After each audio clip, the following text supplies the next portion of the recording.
നാഥാ നിൻ കൃപ മാത്രം, നന്ദിയോടെ സ്തുതി സ്തോത്രം. നാഥാ നിൻ കൃപ മാത്രം, നന്ദിയോടെ സ്തുതി സ്തോത്രം.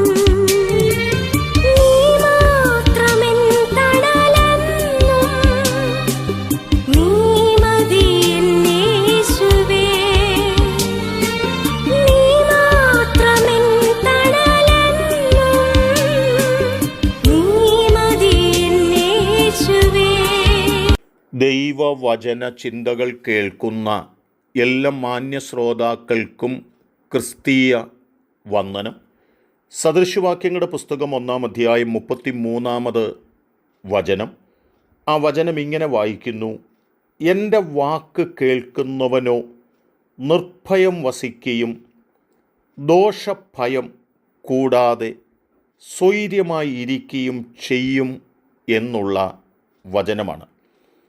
അത്യുന്നതനായ ദൈവത്തിൻ്റെ വാക്കുകൾ കേൾക്കുന്ന ഒരു വ്യക്തിയെ സംബന്ധിച്ചിടത്തോളം തൻ്റെ ജീവിതം നിർഭയമായി വസിക്കാൻ കഴിയുന്ന, ഭയം കൂടാതെ സ്വൈര്യമായി ജീവിക്കാൻ കഴിയുന്ന ഒരു പശ്ചാത്തലത്തിലൂടെ ദൈവം അവനെ നടത്തും എന്നുള്ള ഒരനുഗ്രഹിത സന്ദേശമാണ്.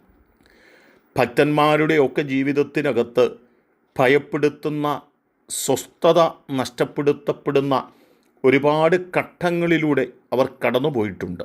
എന്നാൽ ദൈവവാക്കുകൾ കേട്ടിട്ടുള്ളതുകൊണ്ട് അവർ ദൈവശബ്ദത്തിന് കാതോർക്കുന്നവരാകൊണ്ട് ആ പ്രശ്നങ്ങളുടെ നടുവിൽ അവർ ഭയപ്പെടാതെ നിർഭയം അവർ മുൻപോട്ട് പോകുവാനിടയായി തീർന്നിട്ടുണ്ട് എന്നുള്ളതാണ്.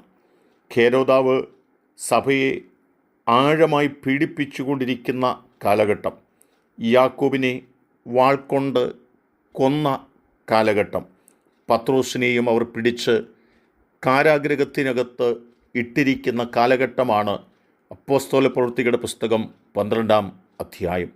എന്നാൽ ആ അധ്യായത്തിൽ നാം വായിക്കുമ്പോൾ ഓർപ്പിച്ച് പറയുന്നത്, പത്രോസിനെ പിടിച്ച് അവർ കാരാഗൃഹത്തിൽ ആക്കി വച്ചിരിക്കുകയാണ്. ചങ്ങലകളാൽ ബന്ധിക്കപ്പെട്ടവനായി പടയാളികളുടെ നടുവിൽ അവനായിരിക്കുകയാണ്. എന്നാൽ ഭയം ലേശം പോലുമില്ലാതെ സുഖമായി ആ കാരാഗൃഹത്തിനകത്ത് ചങ്ങലകൾക്കിടയിൽ പടയാളികളുടെ നടുവിൽ കിടന്നുകൊണ്ട് പത്രോസ് ഉറങ്ങുകയാണ്. അടുത്ത ദിവസം പത്രോസിൻ്റെ തല ഛേദം ചെയ്യും എന്നുള്ളതാണ് ഓർഡർ. എന്നാൽ പത്രോസിന് അല്പം പോലും ഭയമില്ല. ധൈര്യത്തോടുകൂടി പത്രോസ് കിടന്ന് ഉറങ്ങുന്നതിൻ്റെ കാരണം എന്താണെന്ന് ചോദിച്ചാൽ, ആ ദൈവം തന്നോട് കൃത്യമായിട്ട് സംസാരിച്ചിട്ടുണ്ട്.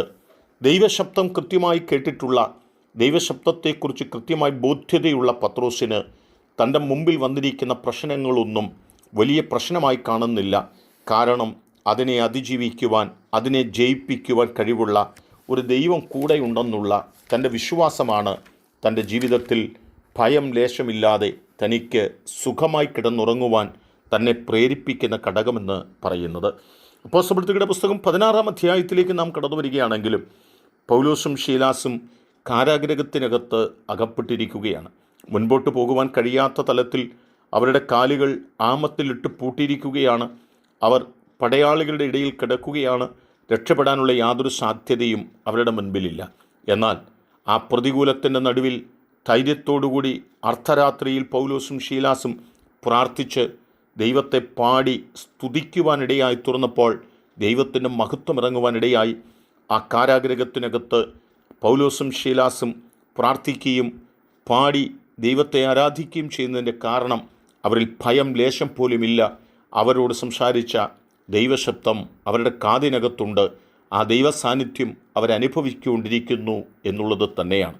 എന്നെ കേൾക്കുന്ന പ്രിയപ്പെട്ടവരെ, ഇവിടെയും ജ്ഞാനിയായ ശലോമോൻ ഓർപ്പിച്ച് പറയുകയാണ്, ദൈവത്തിൻ്റെ വാക്ക് കേൾക്കുന്നവനോ അവൻ ഒന്നിനെയും ഭയപ്പെടുന്നില്ല. ദോഷഭയം അവനെ ഭയപ്പെടുത്താതെ അവൻ സ്വൈര്യമായി അവൻ്റെ ജീവിതം മുൻപോട്ട് കഴിക്കും എന്നുള്ളത് തന്നെയാണ്. ആകയാൽ നാം ദൈവശബ്ദം കേൾക്കുന്നവരാകുന്നു എങ്കിൽ നാം ഒന്നിനെയും ഭയപ്പെടേണ്ട കാര്യമില്ല. നമ്മെ നടത്തുന്ന, നമ്മെ കരുതുന്ന, നമ്മെ കാക്കുന്ന, നമ്മെ പരിപാലിക്കുന്ന, നമ്മെ വിടിവിക്കുന്ന ഒരു ദൈവം നമ്മോട് കൂടെയുണ്ട് എന്നാഴമായി തിരിച്ചറിഞ്ഞുകൊണ്ട് നമ്മുടെ ക്രിസ്തീയ ജീവിതത്തിൽ ദൈവവാക്കുകൾക്ക്, ദൈവശബ്ദത്തിന് വില കൊടുത്ത് അതിനെ നമ്മൾ പൂർണ്ണമായി സ്വീകരിച്ചുകൊണ്ട് നമ്മുടെ ക്രിസ്തീയ ജീവിതം മുൻപോട്ട് കഴിക്കാം. അതെൻ്റെ കേൾവിക്കാരായ നിങ്ങളെ എല്ലാവരെയും ദൈവം സഹായിക്കട്ടെ. കരുണയുള്ള ദൈവമേ, ഈ ദൈവവചനം കേട്ട പ്രിയപ്പെട്ടവർക്കായി സ്തോത്രം. ഭയം കൂടാതെ ജീവിക്കുവാൻ കഴിയേണ്ടതിന് ദൈവത്തെ കേൾക്കുന്നവരും ദൈവവാക്കുകളെ അനുസരിക്കുന്നവരുമായി തീരുവാനും ആ തലത്തിൽ നിർഭയമായി വസിക്കുവാൻ, സ്വൈര്യമായി വസിക്കുവാൻ ജനത്തെ ദൈവം സഹായിക്കുകയും ചെയ്യണമെന്ന് ഞങ്ങൾ പ്രാർത്ഥിക്കുന്നു. അനുഗ്രഹിക്കണം. യേശു കർത്താവിൻ നാമത്തിൽ തന്നെ. ആമേൻ.